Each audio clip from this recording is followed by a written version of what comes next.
오늘은 사도행전 17장 1절에서 21절까지만 하도록 합니다.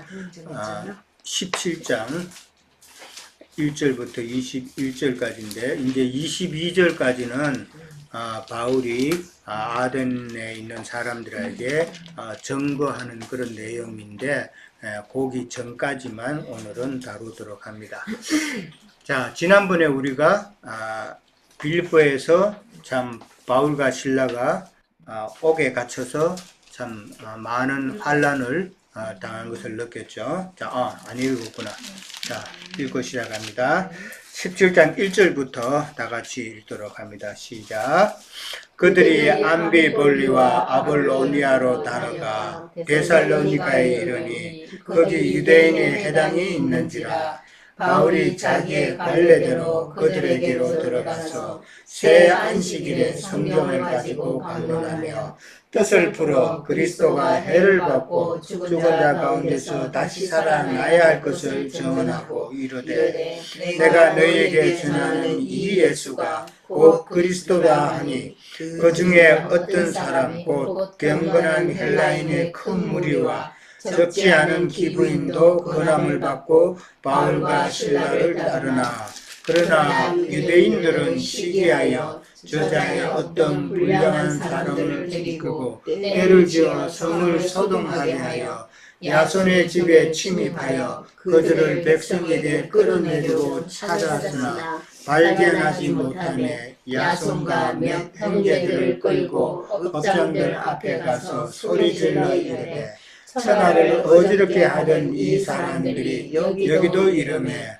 야손이 그들을 맞아 들였도다. 이 사람들이 다 가이사의 명을 거역하여 말하되 다윗은 곧 예수라는 이가 있다 하더이라 하니 무리와 업장들이 이 말을 듣고 소동하여 야손과 그 나머지 사람들에게 보석금을 받고 놓아주니라. 밤에 형제들이 곧 바울과 실라를 베레아로 보내니 그들이 이르되 유대인의 회당에 들어가니라. 베레아에 있는 사람들은 데살로니가에 있는 사람보다 더 너그러워서 간절한 마음으로 말씀을 받고 이것이 그러한가 하여 날마다 성경을 선고하므로 그 중에 믿는 사람이 많고 또 헬라의 기부인과 남자가 적지 아니하니 데살로니가에 있는 유대인들은 바울이 하나님의 말씀을 베레아에서도 전하는 줄을 알고 거기도 가서 무리를 움직여 소동하게 하거늘 형제들이 곧 바울을 내보내어 바다까지 가게 하되 실라와 데모데는 아직 거기 멀더라.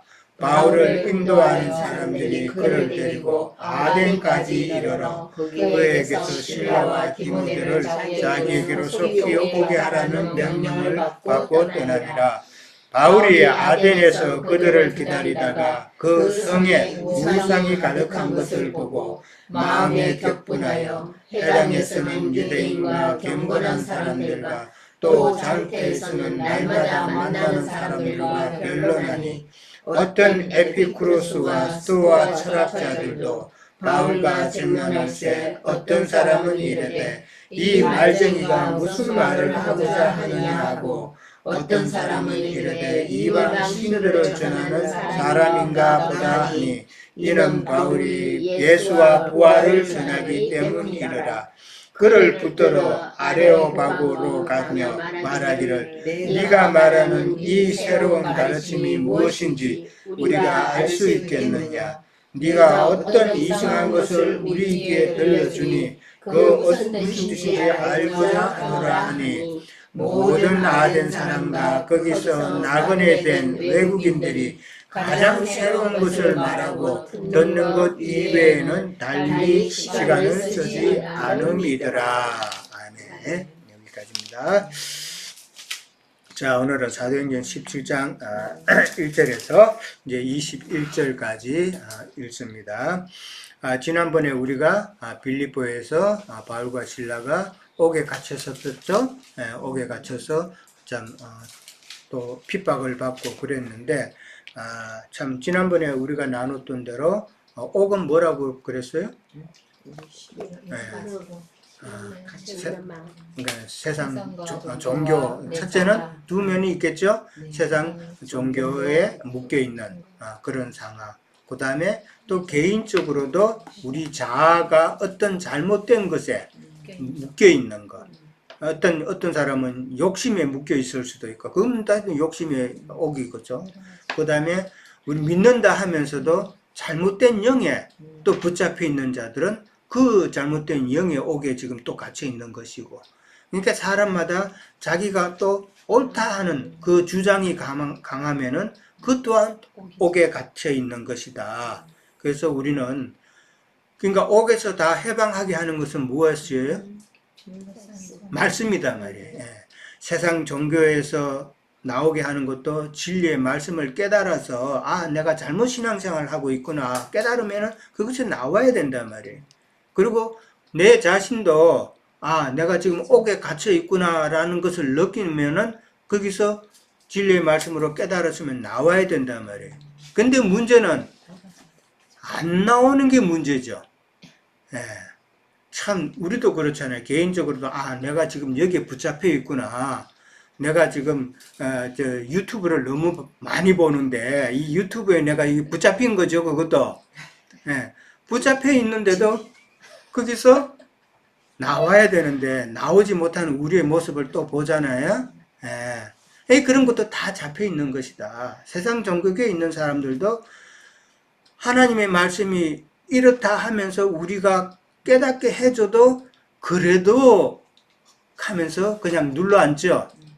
그런 인간의 연약한 모습을 봐야 된다.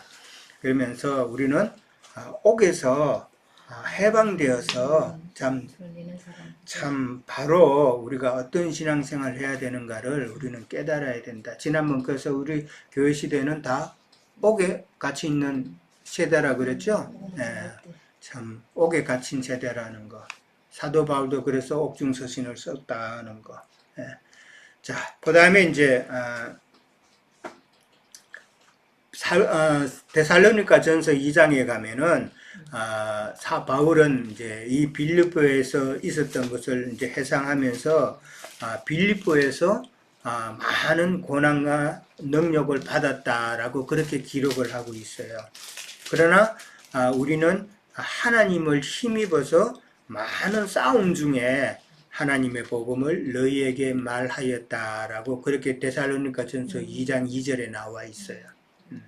그러니까 빌립보에서 바울도 많은 고난을 받았다고 시인을 했죠. 그렇게 했지만은 그러나 그걸로 인해서 우리가 하나님께 더 힘을 받았다라고 고백하고 있단 말이에요. 그러니까 바울과 바나바에게 고난이 있는 것, 바울과 실라에게 고난이 있었던 것은 그러니까 하나님께서 그만큼 그들을 온전하게 세우는 전도자로서의 그런 역할을 하게끔 한 것이다라는 것이죠. 그러니까 환난으로 인해서 더 견고해졌다라는 것을 바울은 이야기하고 있다는 거죠. 자, 1절에서 9절까지 가면은 이제 그들이 데살로니가에 가게 되죠. 데살로니가에 가게 되는데 여기 이제 그들이라고 그렇게 나왔어요. 근데 16장에서는 우리가라고 그랬었죠. 그러니까 그때는 누가가 조인이 되었구나라고 그랬는데 여기서는 다시 이제 누가가 빠졌다라는 것이죠. 그들이라면은 그런 누가는 지금 그러면 어디에 있다? 빌립보에 그냥 있다라는 것이죠. 그 다음에 이제 암비볼리와 아볼로니아로 다녀가 데살로니가에 이르렀다 그랬습니다. 그리고 거기에는 무엇이 있었다? 유대인의 해당이 있었다라는 것이에요. 자, 암비볼리는 지난번에 우리 지도 나눠줬는데 보면은 그 위에 마게도니아 지역으로 가서 빌립보로 이제 먼저 갔죠. 빌립보 바로 밑에가 암비볼리예요. 암비볼리 보여요? 예. 빌립보 밑에가 암비볼리고 그 다음에 이제 조금 더 내려가면은 데살로니가에 가까운 아볼로니아가 있죠. 예, 거기로 이제 갔다는 것이죠. 거기를 거쳐서 이제 데살로니가에 이제 내려간 거예요. 데살로니가에 갔는데 거기에는 유대인의 해당이 있었다. 그러니까 암비볼리와 아볼로니아는 그냥 거쳐 지나간 곳이죠. 거쳐 지나갔는데, 그러니까 어떤 성읍에서는 그냥 거쳐 지나가고 어떤 성읍에서는 머물렀다 그랬죠. 머물러서 거기서 말씀을 전하고 그랬는데 왜 그렇게 했을까? 어떤 것은 지나가고 그 기준이 뭐였을까?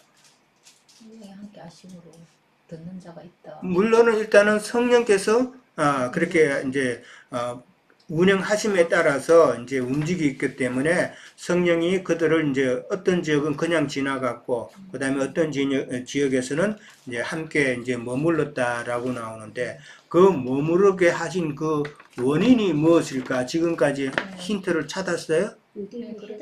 그렇죠. 유대인의 해당이 있는 곳에서는 머물렀다라는 것이죠.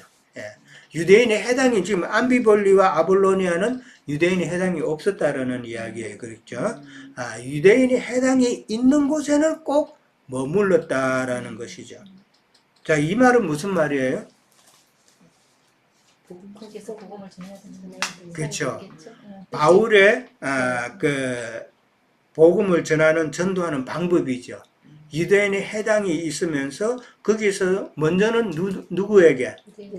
거기에 헬라 이방 지역에 있는 유대인들에게 먼저 복음을 전하고 만약에 그들이 복음을 듣지 않고 이제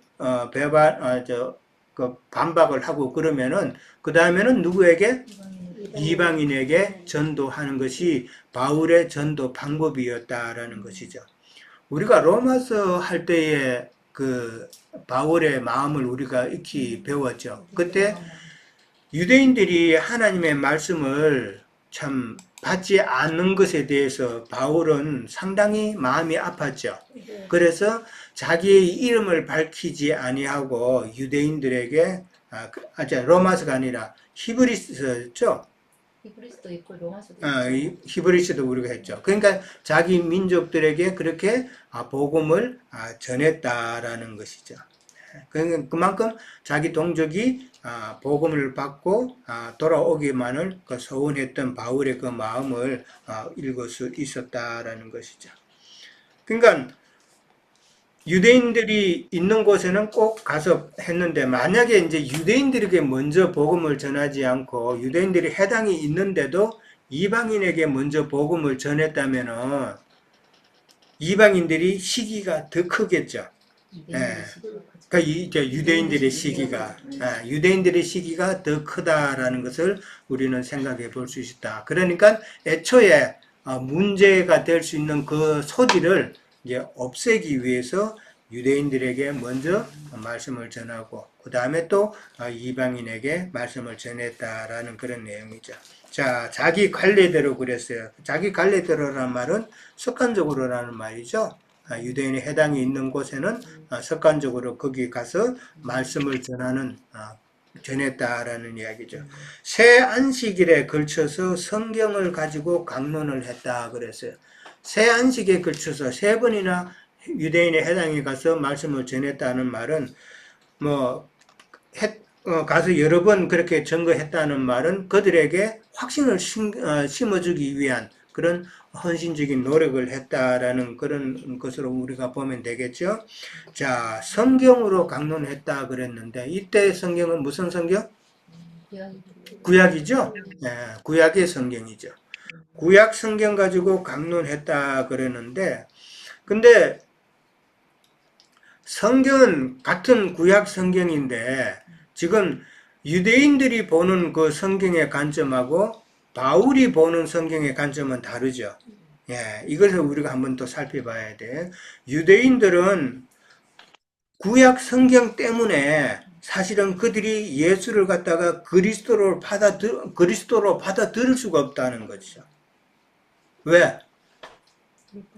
그들의 그 율법, 그리고 그들의 그 메시아 사상은 메시아가 자기네들 나라에 와서 자기네들을 해방시키고 그 다음에 그 어느 나라보다도 참 잘 살 수 있는 그런 나라로 만들 것이라고 기대를 하고 있다. 그게 메시아 사상이다 말이에요. 그냥 그것이 다윗 때에 많은 지역을 다스리고 그 다음에 강성했잖아요. 예, 그거와 같은 다윗의 그 때를 그들은 기대하고 있었다. 그런데 큰 예수의 그 사건은 예수님에게 일어났던 일 중에서 가장 큰 걸림돌이 하나 있었죠.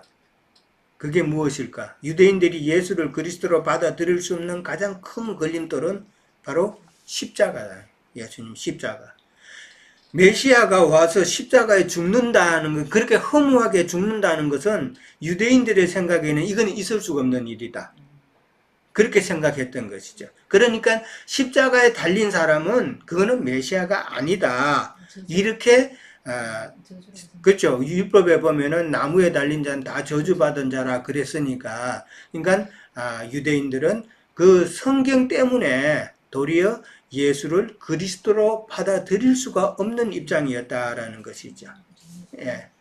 그러니까 그것을 갖다가 그들이 결국은 구약 성경을 잘못 이해한 것이잖아요. 그죠?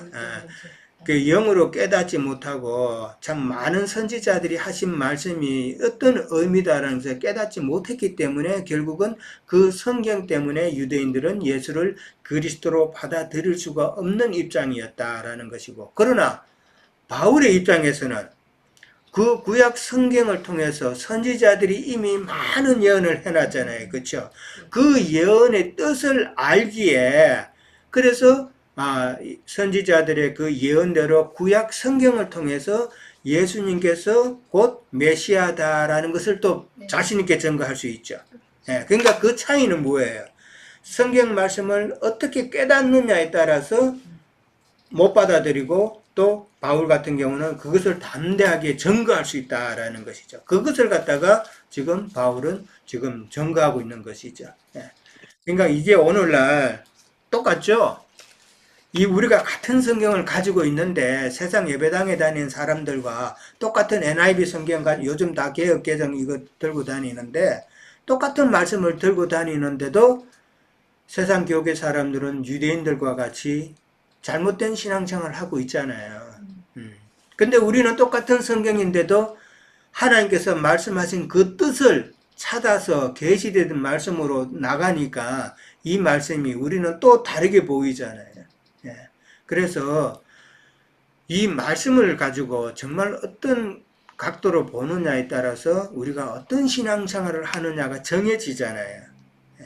근데 참 우리가 보기에는 안타깝죠. 예.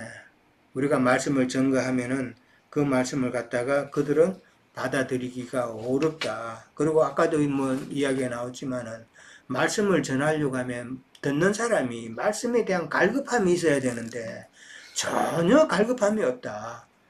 오늘 베레아 사람들처럼 말씀을 사모하고 그런가 확인도 하고 그렇게 하는 그런 마음들이 없다. 그것을 우리는 알아야 된다라는 것이죠. 자, 오늘 1번 문제가 이제 그 바울이 그들에게 전가한 내용이 뭔가를 이제 질문을 이제 1번으로 냈는데, 자, 전거 내용이 뭐예요? 그리스도가 해를 받고 죽은 자 가운데서 부활할 것이다 하는 거죠. 예, 부활할 것을 증언했다라는 것이고, 그 다음에 또 너희에게 전하는 이 예수가 바로 그리스도다라는 것이죠. 자, 그리스도께서 해를 받고 죽은 자 가운데서 부활해야 된다라는 그 사실만으로 그가 그리스도다라는 그 이야기죠. 예. 아까 이야기했지만은 유대인들은 메시아는 그렇게 고난받고 연단받고 십자가에서 못 박혀서 죽어야 되는 사람이 아니라고 봤잖아요. 그 관점을 지금 바울은 지적을 하는 거예요. 그리스도는 메시아는 해를 받아야 된다. 많은 선지자가 지금 그리스도께서 해 받는 것을 다 예언을 했다. 그리고 또 십자가에 죽어야 되는 것을 예언을 했다. 그러니까 고난받고 십자가에 못 박혀 죽으신 그 예수님이야말로 바로 메시아다라는 그 이야기잖아요. 예. 근데 예수님께서 고난을 받으셨는데 믿는다고 하면서 예수님을 따른다고 하는 사람들은 다 고난 안 받으려고 그러죠. 예, 이게 문제다라는 것이죠. 그러니까 예수님께서 가신 길을 나도 따라간다 찬송은 잘하는데 예수님이 가신 그 길이 어떤 길인가를 모르잖아요. 네, 그냥 예수 따라가면은 모든 게 잘 되고 사업도 잘 되고 자식도 좋은 대학 가고 그 다음에 뭐 비즈니스도 잘 되고 이거는 다 거짓말이죠. 예. 무엇이 신앙인지 예수 따라간다는 게 무엇인지 전혀 모르는 자들이다. 오늘 보면 4절에 보면은 경건한 헬라인과 큰 무리와 적지 않은 기부인이 건함을 받고 바울과 신라를 따르나라고 그렇게 나왔죠. 따라갔다고 그렇게 나오는데 따르다는 말은 이게 같이 교제한다는 의미단 말이에요. 예. 우리가 예수를 따른다 그러면은 예수님의 말씀을 가지고 우리가 서로 나누는 그 관계가 되어야 된다는 말이단 말이에요. 그냥 예배당 왔다 갔다 하고 그냥 뭐 오늘 나 예배 드렸네. 그게 예수님 따라가는 게 아니죠. 예수님께서 하신 그 말씀을 갖다가 예수님께서 우리에게 주시는 말씀을 내가 듣고 또 들은 그 말씀을 내가 또 어떻게 깨달았는가를 또 예수님 앞에 내놓고 주님이 내 안에 내가 주님 안에 거하는 이 관계가 예수님을 따르는 관계잖아요. 예. 그것을 우리는 잘 신앙적으로 깨달아야 된다라는 것이죠. 근데 사람들은 다 복받기만을 원해서 예수를 따라가고 오늘날 특히 미주교회는 비즈니스 목적으로 사람들 사귀기 위해서 큰 교회만 찾아가잖아요. 조그만한 교회 가면은 아이고 내가 헌금도 조금 하면은 참 부담스럽고 또 일도 또 많이 해야 되고 그래서 안 가려고 그래요. 큰 교회 가가지고 그냥 사람도 많이 알고 내가 하는 비즈니스도 도움받고 이런 목적이단 말이에요. 그거는 예수를 따르는 게 아니죠. 차라리 세상으로 나가는 게 낫죠. 그건 배나 지옥 자식 되는 그런 상황이잖아요. 자, 그 다음에 누가복음 24장 25절에서부터 한번 볼까요? 누가복음 24장 거기 보면은 24장 25절에서 26절 자, 다 같이 읽을까요? 24장 25절에서 26절 140페이지쯤에 있어요. 예, 다 같이 시작. 이르시되 미련하고 선지자들이 말한 모든 것을 마음에 드디 믿는 자들이여 그리스도가 이런 고난을 받고 자기의 영광에 들어가야 할 것이 아니냐 그렇게 말씀하셨죠. 그리스도께서 그 뒤에 27절까지 읽으면 좋겠네요. 오케이 그래요. 이에 모세와 모든 신자의 글로 시작하여 모든의 성경에 쓴 바 자기의 가는 것을 자세히 설명하니라. 그때 누가 설명을 했어요? 여기서는 지금 예수님이 하시는 거죠. 그러니까 그리스도가 고난 받아야 될 것을 지금 이야기하고 있잖아요. 그리고 영광에 들어간다는 말이 뭐예요? 영광에 들어간다는 말. 십자가에 죽으심으로 부활하시고 그 다음에 그 영으로 오시는 것이 영광에 들어가시는 거다라는 것이잖아요. 예. 뭐 하늘 어디 뭐 영광의 자리에 뭐 예수님이 따로가 계시고 뭐 금집에 가 있고 뭐 그런 게 아니다 말이에요. 예수님께서 영광에 들어가신다는 말은 죽고 그 영이 부활해서 참 우리에게 오심이 예수님의 영광스러운 모습이다라는 것이죠. 영으로 오심이 영광의 모습이다라는 것이죠. 자, 그 다음에 그러니까 예수님께서는 메시아이시기 때문에 또 체유를 하시고 그 다음에 죽으시고 부활하시고 그런 것을 다 하셔야 됐다라는 것이죠. 근데 유대인은 그걸 모르는 거죠. 네, 유대인뿐만 아니라 오늘날 유대인인 세상 교계 교인들도 마찬가지로 모르고 있다. 그러니까 예수님이 하늘나라 어디에 그냥 지금도 금집 짓고 있다고 그렇게 어디 앉아 따로 계신다. 그렇게 생각하고 있으면은 지금 오신 그 영이 예수님인데 이제 그건 못 받아들이잖아요. 그러니까 유대인들이 메시아를 못 받아들이는 것이나 지금 영으로 오신 그 예수님을 지금 믿는다고 하는 사람들이 못 받아들이고 언젠가 예수님께서 살아계신 육신의 모습으로 오실 것을 믿고 있으면은 그거는 유대인이 예수를 메시아로 받아들이지 못한 거하고 똑같은 이치다라는 것이죠. 자, 그리스도라고 그랬어요. 그리스도라는 말은 무슨 말이에요? 그리스도. 말은 많이 들었죠? 그리스도 메시아. 메시아가 그리스도라는 뜻이에요. 메시아라는 말은 마시아라고 그래가지고 히브리 말로는 마시아예요. 그리스도가. 히브리 말로는 마시아가 이제 지금 이제 구세주라는 그런 말인데 이 마시아가 지금 영어 표현으로 말하는 한국말로 지금 뭐라고요? 메시아라고 우리가 한단 말이에요. 근데 영어로는 메시아를 하면 못 알아듣죠? 메사야라고 그러죠? 네, 메사야라고 그러죠. 네, 영어로 메시아, 메사야. 근데 그게 이제 히브리에서 나오는 말인데 그 히브리 말이 헬라어로는 뭘로 바뀌냐면 크리스토스예요. 크리스토스가 이제 헬라어로 바뀌면서 또 영어로는 오늘날 우리가 크라이스트라고 부르는 게 이제 그리스도라는 의미인데 그리스도라는 의미는 기름 부음을 받은 자다. 그 다음에 구세주다. 그런 의미예요. 예. 우리가 헬라어로 뭐라고 그랬죠? 크리스토스. 크리스토스. 예. 크리스토스가 이제 히브리 말의 마시아라는 말이 이제 바뀐 거죠. 그게 이제 오늘날 크라이스트, 영어로 크라이스트, 그리스도로 그렇게 바뀌었다. 구세주다라는 의미죠. 네. 자, 그 다음에 4절에 가면은 경건한 헬라인의 큰 무리와 적지 않은 기부인이 근함을 받고 바울과 실라를 따랐다 그랬습니다. 경건한 헬라인이란 말이 무슨 말이라고요? 경건한 헬라인이라는 말은 유대교로 개종한 이방인들이라고 그랬죠. 유대교로 개종한 이방인을 두고 경건한 헬라인이라 그랬다.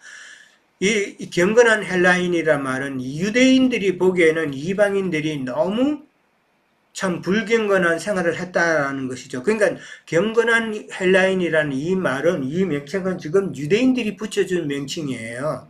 유대인들이 이방인들이 많은 참 어떤 율법도 없고 유대인들은 율법이 있어서 좀 도덕적으로 경건한 생활은 했는데 이 이방인들은 너무 그런 게 있어서 부족했다라는 것이죠. 그러니까 경건한 헬라인이라고 그렇게 표현을 했다라는 것이죠.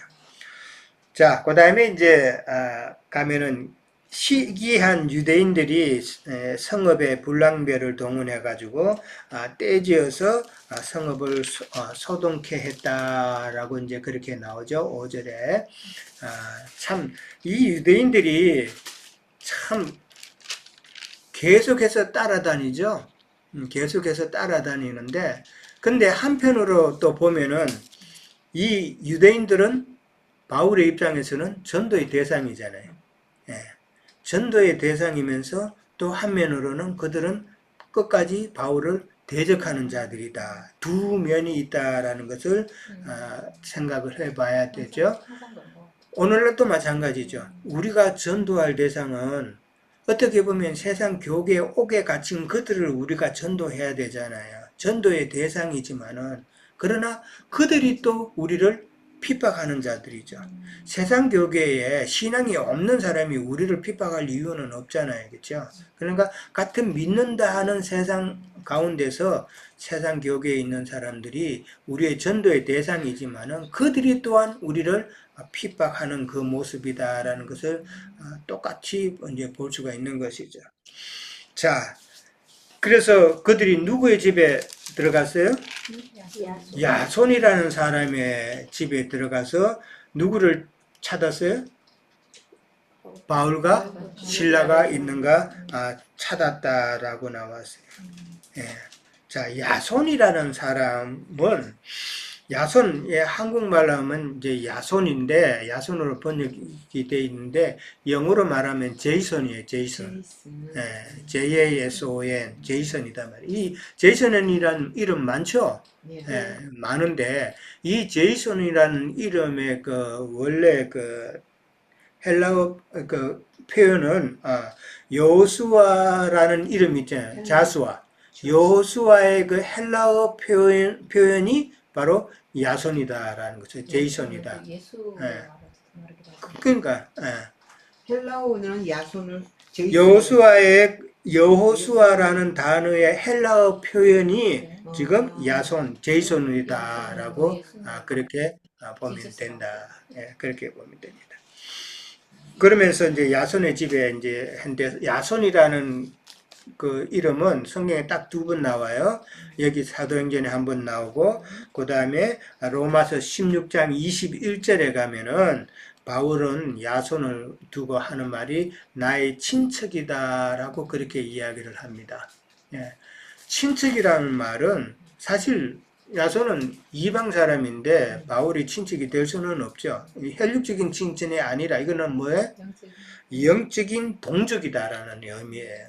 그러니까 같은 생명이다. 같은 영적인 생명이다라는 것을 두고 하는 말이죠. 그러니까 바울이 야손은 나의 친척, 나와 같은 영적인 동족이다는 이 말이 상당히 야손에게는 영광스럽죠. 예. 한 아버지의 그 씨앗으로 한 말씀으로 난 그러니까 나중에 바울이 영광스러운 상급을 받을 때에 야손도 그게 같이 동참할 수 있다. 그것을 우리는 생각해 봐야 된다. 그러니까 그러면 야손이 했던 것을 우리는 또 생각해 봐야 되잖아요. 그죠? 야손이 어떠한 과정을 거쳐서 바울이 그는 나의 친척이라고 할 수 있었던가를 봐야 되죠. 자, 그들이 찾지 못함으로 야손과 형제 몇을 업장에게 끌고 갔다라고 그랬어요. 끌고 가서 그들이 고소한 내용이 뭐예요? 천하를 어지럽게 하는 자가 왔다라고. 그러니까 천하를 어지럽게 하는 자가 지금 누구라고요? 바울과 신라죠. 천하를 어지럽게 하는 바울과 신라가 지금 우리 마을에 왔는데 야손이 그들을 받아들였다라는 그 이야기죠. 그러니까 이 야손도 이제 같이 끌고 온 것이죠. 그러면서 또 고소하는 내용 하나가 뭐예요? 가이사의 명을 거역하여서 다른 임금 곧 예수라 하는 자가 있다고 하더이다라고 그렇게 이야기를 했죠. 천하를 어지럽게 한다는 말은 복음 전파를 방해하는 것이죠. 지금 복음 전파를 많은 게 이 사람은 지금 천하를 어지럽게 하는 사람이라는 소문을 많이 내면은 그 소문을 들은 사람은 바울과 신라가 전하는 말씀을 좀 아무래도 경계하겠죠. 그런 모습이다. 근데 사실은 천하를 어지럽게 하는 사람은 누구예요? 이들이죠. 지금 소동을 일으키는 이들이단 말이에요. 그런데 자기네들이 지금 천하를 어지럽게 하고 소동을 일으키면서 지금 바울과 신라 보고 천하를 어지럽게 한다고 지금 이야기하고 있단 말이에요. 마치 우리가 잘 아는 대로 로마가 불탔죠. 로마를 불태운 자가 누구예요? 네로 황제죠. 정신병자잖아요. 네로 황제가 로마를 불태우고 나서 했던 말이 뭐예요? 누가 그랬다고요? 그리스도인들이 그랬다라고 그랬단 말이에요. 자기가 불태워놓고 그리스도인들에게 덮어 씌웠단 말이죠. 지금 똑같은 상황이죠. 그러니까 이 불량배라고 나오는데 이 불량배는 이 마귀 자식들이라는 말이에요. 마귀 자식들은 그렇게 다 거짓말을 한다. 없는 말을 지어내서 하는 것이 마귀 자식이다. 불량배다라는 것을 그렇죠. 근데 천하를 어지럽게 한다는 그 말 속에서 우리가 한편으로 또 생각해 볼 수 있는 것은 복음이 전함의 지명으로 말미암아서 천하가 어지럽게 된다는 말이 한면으로는 또 맞는 말도 되는 거예요. 지진을 일으키니까. 예, 어떤 면에서 음, 지진을 일으키니까. 그렇죠. 음. 그러니까 지진을 일으키니까. 복음이 들어오게 되면은 내 마음속에 지진이 일어나서 삶의 변화가 일어나죠. 그렇죠? 옛날에는 많은 술 친구가 있었고 그냥 많은 세상 친구들이 있었지만은 복음이 받아들여지면은 생활의 변화가 있어서 그 친구들이 다 떨어져 나가죠. 이게 오지렇게 된 거잖아요. 그 다음에 생각의 변화가 일어나잖아요. 생각의 변화가 일어나고 그 다음에 내 주변의 모든 환경이 다 바뀌고 그 다음에 신앙이 바뀌잖아요. 예, 그동안에는 엉뚱한 신앙생활을 하는데 이 말씀을 듣고는 완전히 온전해졌다. 온천하가 계백이 일어난 거죠. 예, 바뀌었잖아요. 이러한 모습으로 보면은 생각이 바뀌- 복음의 그 어떻게 보면은 복음의 그 능력이랄까 그런 것이 있다라는 것이죠. 정신세계가 바뀌니까. 그러니까 그것을 우리는 또한 생각해 볼 수 있다. 그 다음에 이제 그들이 하는 말이 다 가이사의 명을 거역했다라고 그렇게 또 거짓말합니다. 이들이 왜 자꾸 거짓말을 해요? 세상에서도 거짓말하는 사람은 왜 거짓말을 해요? 하지 못하나 보다. 뭐, 자기가 했던 말, 자기가 하는 행동에 정당하다는 것을 지금 부여하려고 자꾸 거짓말을 하는 것이죠. 이걸 우리는 알아야 된다. 누가 거짓말을 하고 있다는 것을 우리가 깨달으면 저 사람이 지금 자기가 뭔가 이게 마음에 있으니까 자기의 행위나 말의 정당성을 자꾸 주장하려고 저렇게 거짓말을 한다라고 우리는 보면 되는 것이죠. 근데 가이사의 명을 거역하여 다른 임금 곧 예수라 하는 자가 있다 하더이다라는 그렇게 말을 했다면은 그들이 바울의 증거를 안 들은 건 아니죠. 들었다는 이야기잖아요, 지금. 끝까지 말씀을 들었는데 그 말씀을 갖다가 이해를 못했기 때문에 대적하는 자가 됐다라는 것을 또 우리는 생각해 봐야 된다. 세상 교계에 많은 사람이 이 하나님께 대해서 예수님에 대해서 설교는 많이 들었지만은 그 설교를 깨닫지 못하니까 지금 이자들과 같이 엉뚱한 거짓말을 하고 있다라는 것이죠. 근데 예수님께서는 세상 임금자리 탐내요, 안 내요? 탐낼 이유가 없죠. 예수님께서 뭐라 그랬어요? 예수님. 여기. 그리스도의 나라는 이 세상에 속한 것이 아니라 그랬죠. 내 나라는 이 세상에 속한 것이 아니라고 예수님께서 말씀하셨죠. 가이사의 것은 예수님은 전혀 I don't care라는 거죠. 그런데 이자들은 지금 예수라는 자가 자기가 왕이라고 하던데 그 가이사의 명을 어기는 것이 아닌가 그렇게 말을 했다라는 것이죠. 신앙도 없다는 예. 뜻이죠. 갑자기 그러니까 가이사가 왜 나와?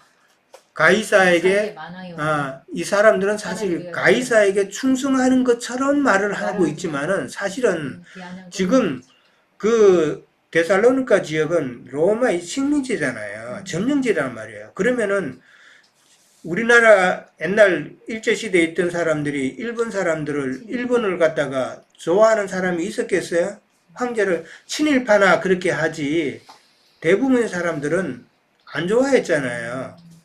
그런데 지금 자기네들도 로마를 그렇게 안 좋아할 건데 이렇게 가이사에게 충성하는 것처럼 이렇게 했다라는 것이죠. 그러나 예수님께서는 가이사의 것은 가이사에게 하나님의 것은 하나님에게 바치라는 말을 했죠. 전혀 다른 내용이다라는 것이죠. 자, 그 다음에 이제 8절, 9절까지만 얼른 하고 넘어갈게요. 자, 무리와 업장들이 소동했다라고 그랬어요. 8절, 9절 보면 무리와 업장들이 이 말을 듣고 소동하여 야손과 그 나머지 사람들에게 보석금을 받고 놓아줬다 그랬어요. 자, 보석금을 받고 놓아줬다는 말이 무슨 의미로 우리는 또 생각을 해봐야 될 건가 하는 것이죠. 결국은 돈을 딱 근데 결국 속마음이- 야손도 그럼 속- 같이 이제 속마음이 잡힌 뭐였다. 거예요. 그러니까 야손과 다른 그 몇 형제가 지금 같이 잡혀 있는 거예요. 근데 그들을 보고 이제 무리와 업장들이 소동이 났다 그랬고, 그 다음에 이제 보석금을 내고 풀어줬다라는 말이 있어요. 자, 준호 형제님 하실 말 있으실 것 같은데. 예. 예, 그러면 보석금을 받고 풀어줬다라고 하니까 사실은 보석금은 이제 나의 자유를 위해서 그 몸값을 지불하는 거잖아요, 그렇죠? 예, 그래서 결국 이 세상에서 우리가 살면서 나의 죄의 문제, 죄값을 이제 치러야 되는 것처럼 음. 이렇게 그 대가를 치르지 않고는 우리가 자유를 얻을 수가 없는 거죠. 그래서 저는 사실 이거 보면서 말이 좀 길어질 것 같아서 죄송해요. 빨리 쉬셔야 아니야, 돼요. 예, 예. 시간 된 걸 하세요. 예. 저는 이렇게 살짝 남북 전쟁 이후의 상황이 이제 떠올랐어요. 왜냐하면 남북 전쟁은 이제 그 노예를 해방시키기 위해서 이렇게 내전이 있었던 건데 남북 전쟁을 해서 그 병사들이 피를 흘렸어요. 굉장히 많이 죽었잖아요. 그런 죽음의 값으로 승리를 해서 이제 노예들이 남부에서 해방이 됐는데 실제로 남부에서 어떻게 했냐면 해방됐다고 이렇게 풀어준 게 아니라 계속 노예처럼 부려먹었죠. 그래서 자 이제 그러면 너희들 그 여기 살던 사람들은 노예로 태어나서 자기 그냥 조상들이 여기서 그런 식으로 쭉 살아왔잖아요. 집도 여기 있고 뭐 이제 그럼 네가 집세도 내야 되고 먹고 살고 해야 되는 거 그 돈 하는데 네가 일한 그 임금을 그걸로 치자 이렇게 해서 결국은 계속 묶여서 노예로 사는 거예요. 예.